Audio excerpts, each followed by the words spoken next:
As the 2026 FIFA World Cup race intensifies, Nigeria Super Eagles are geared up to reignite their qualification hopes as they face Rwanda at the Amahoro Stadium in Kigali today. The Super Eagles look to salvage something from their 2026 World Cup qualifiers bid.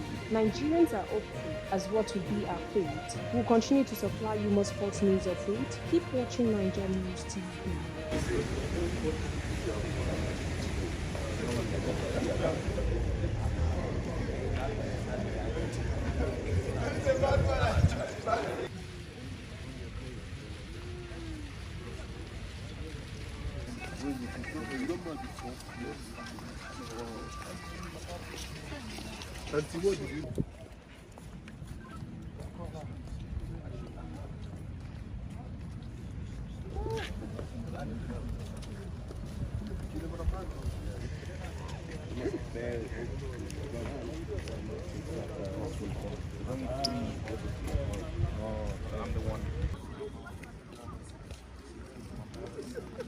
Short of it.